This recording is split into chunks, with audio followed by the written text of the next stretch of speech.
What's up, guys? Kanal here, Bulls on Wall Street. Guys, hopefully you guys are having a fantastic start to the week. Want to talk to you guys about a setup that doesn't come along very often, but we do it when we see it. So as you guys know, I'm a momentum trader. I love trading with the trends. For me, a big portion of what we do is finding these kind of trending stocks and really just riding them up and day trading them back and forth.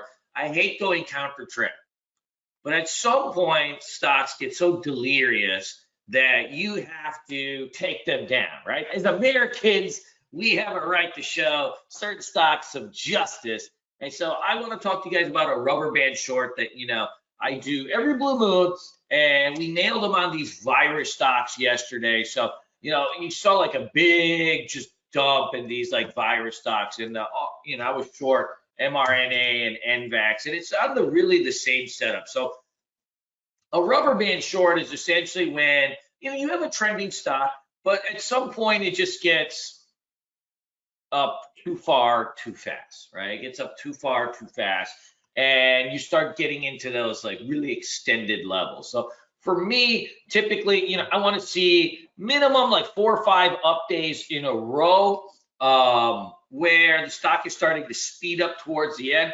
I need a strong break of the upper Bollinger Band, and then I want to overbought stochastics indicator on the daily chart. So that would tell me that a stock is gone really parabolic.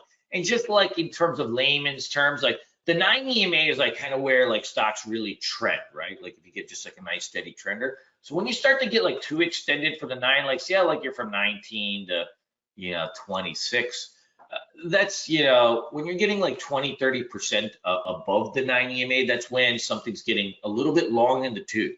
When you couple that with a break at the top of the Bollinger Band, now you're really stretching that rubber band out. So we took a trade in NVAX yesterday. That was like a really, really simple setup. So the previous day, like this thing just went bonkers, right? Just went to like $26, and then it actually had a weak close. A lot of times, like when people do this kind of setup, they want a strong close because like it gets it more extended.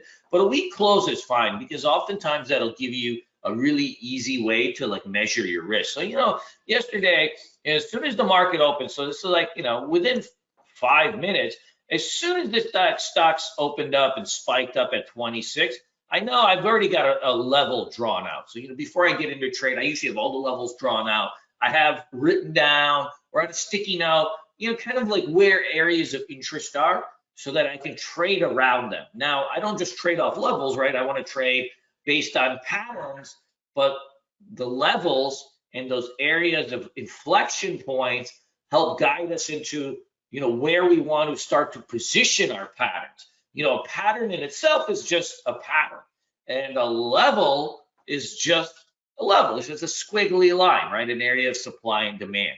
But when you start to couple those together, now you can start to really kind of build out, a trade. So as the stock spiked up into the 26 spot, as soon as I get this kind of red candle to start to form, and I want to do the beginning candle because otherwise, you'd be chasing it down. I want to try to get as close to right resistance as possible. So I get, into the 25, a short with the stop just right up above. So it's not a crazy amount of risk. You can risk basically 1 point or even a little bit less if you get a better entry. And, you have potentially, my thinking is, maybe it can get down to 20 by the end, end of the day. Sometimes they go really fast. Sometimes they take a little bit longer. Why I was thinking down to 20 was, you also have your 9 EMA right here. And you also have the support from a couple days ago. That's usually a good spot. So, we short this thing right into it. And then, it's just a matter of, starting to take profits. And, I did cover a little bit early. So, I covered some at 23.17,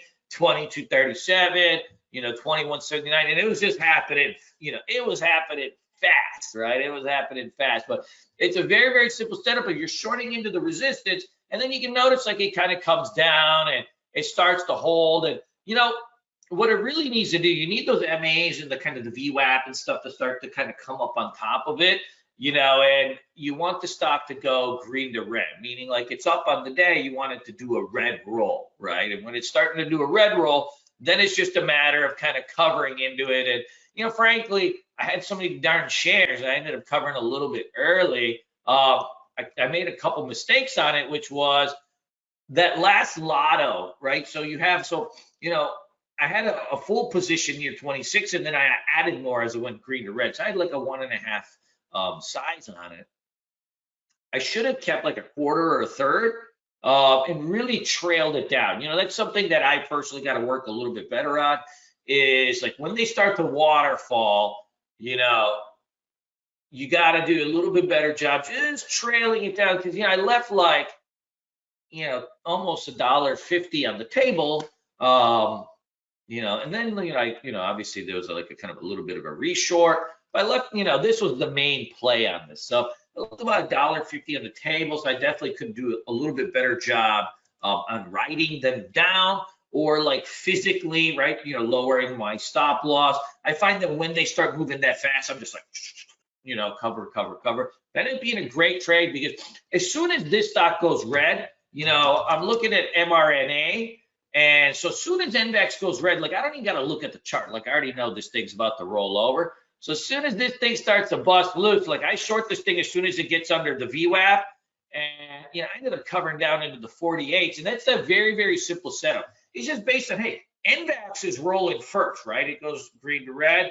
So now this one is like still up on the day, and so this thing starts to roll over, man. I just hammer it. It's just a market order, sympathy play, put like a 50-cent stop on it. And, just like a little bit above these candles.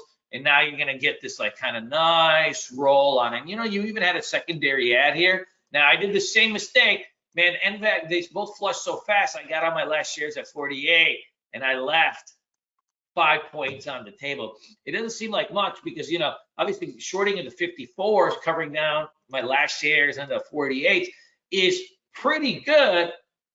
But if I got extra 5 points on it, it could like make your month. There's a difference between a trade that can make your week and a trade that can make your month. So overall, fantastic setups. They both follow the same rule of rubber band short. See, 1 day, 2 day, 3 day, 4 day, 5 day, 6 days, 6 up days in a row, overbought stochastics, and then you get that kind of rollover pattern.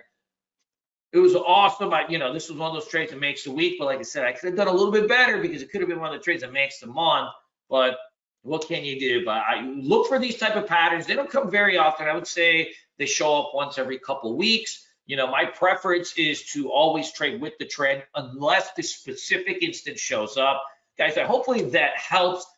Feel free to leave any comments. As you guys know, I'm trading live on screen share and video in my chat room every day. You guys are more than welcome to come in, hang out in the Discord room, and we do free chat days and stuff all the time also. But this is like an awesome community, and I'm in there, like I'm in the trenches with everybody. And of course, we have class Tuesday, Wednesdays, Thursdays every week at 8 p.m. Eastern time, and then we start at 9 a.m. for trading on screen share. It's an awesome education system. You guys are always welcome to join us. Feel free to just hit me up if you ever want to chat. Guys, take care, trade well, be safe, and smash that like button if you like what we do. And if you don't smash the unlike button. Just, kind of leave it alone, all right? Take care, guys.